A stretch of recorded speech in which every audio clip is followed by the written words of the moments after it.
Chapter 1. The city that ran on starlight. In the celestial expanse of the ether, far above the suffocating charcoal clouds of the industrial wastes, floated the city of Orizon. It was not held up by engines, nor by wings, nor by the prayers of the desperate. Orizon stayed aloft on a singular, volatile resource, lumina. Lumina was the refined essence of human attention. When a mathematician lost himself in the beauty of a prime number, his eyes glowed with an amber fire. When a mother looked at her child with a gaze that ignored the rest of the universe, a pulse of gold rippled through the air.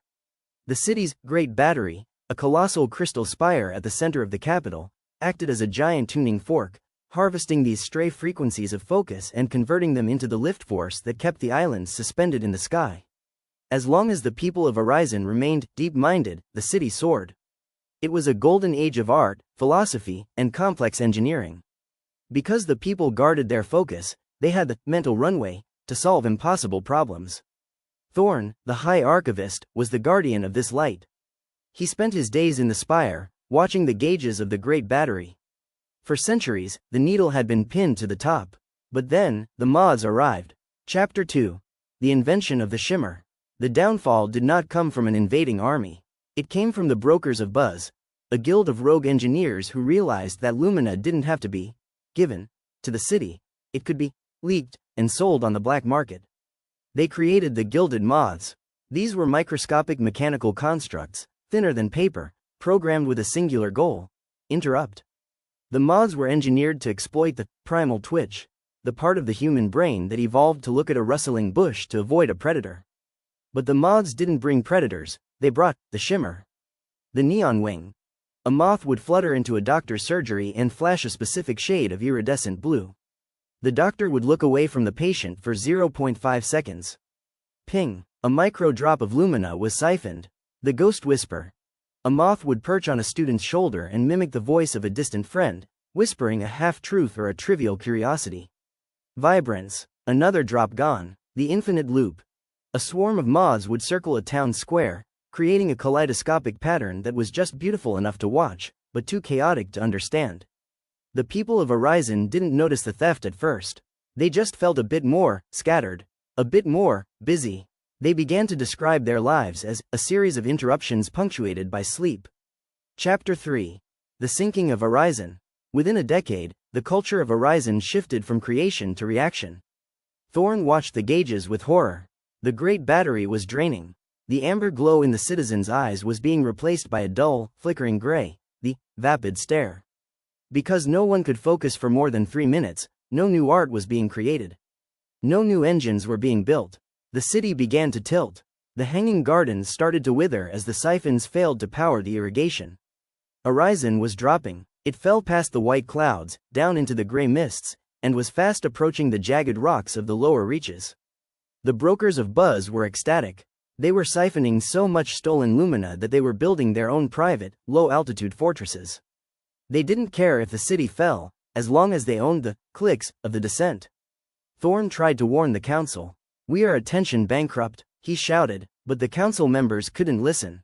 A swarm of gilded moths was circling the council table, whispering the latest gossip about the high priestess. The mayor was busy batting away a moth that was flashing a limited time offer on silk robes. Chapter 4.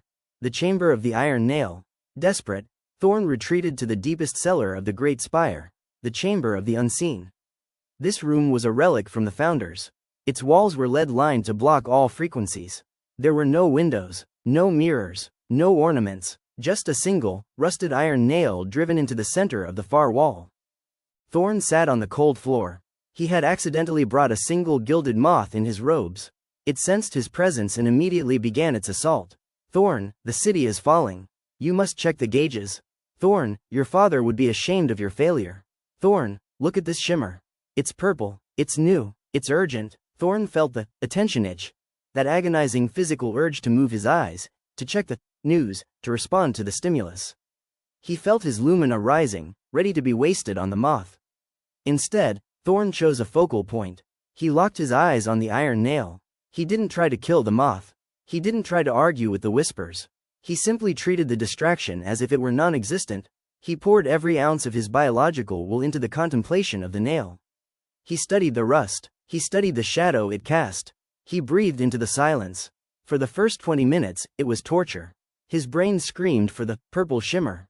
But by the 40th minute, something snapped. The itch vanished. His mind became a laser.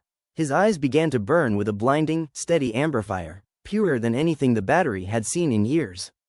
The gilded moth, which required a return signal of attention to stay powered, began to sputter. Its gears ground to a halt. It fell to the floor, a dead piece of tin. Thorn had rediscovered sovereignty. Chapter 5. The Edict of the Guarded Gaze. Thorn emerged from the spire, not with a weapon, but with a philosophy.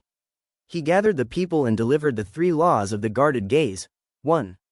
The toll of the toggle. He explained that the brain is like a heavy steam engine.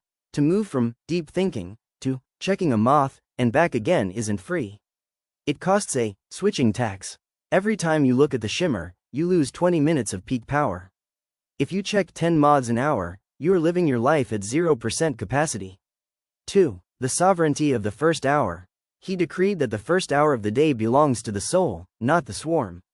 If you look at the moths before you look at your own heart, Thorn warned, you have surrendered the keys to your kingdom before the sun has even risen. 3. The iron nail practice. He taught them to find their own nail, a deep project, a difficult book, or a silent meditation, and to guard it with the ferocity of a dragon guarding gold. The city of Orizon did not rise overnight. It was a slow, agonizing climb. People had to break their addiction to the shimmer. They had to learn to sit with the itch without scratching it. But slowly, the amber glow returned. The great battery hummed, the islands leveled out and began to soar back toward the starlight. Blank, underscore, blank. The moral. The only currency that matters. In your world, the gilded moths are made of glass and silicon. They live in your pocket. They sit on your desk. They are engineered by the smartest minds on Earth to find the neon blue that will make you look away from your purpose. Your attention is not just a resource. It is the engine of your life's altitude. If you give it away to every shimmering wing that flutters past, you will spend your life sinking toward the rocks, wondering why you never reached the stars. You are currently in a room full of moths. It's time to activate the iron nail defense. 1. The kill switch. Right now, turn off every non-human notification on your phone. If it's not a person reaching out for a real reason, it's a moth. Do not let a piece of software tell you when to look at it. 2. The deep vault session. For the next 90 minutes, choose your iron nail. It's that one task you've been avoiding because it requires too much concentration. Put the phone in a different room. If it's in your line of sight, you are spending energy ignoring it.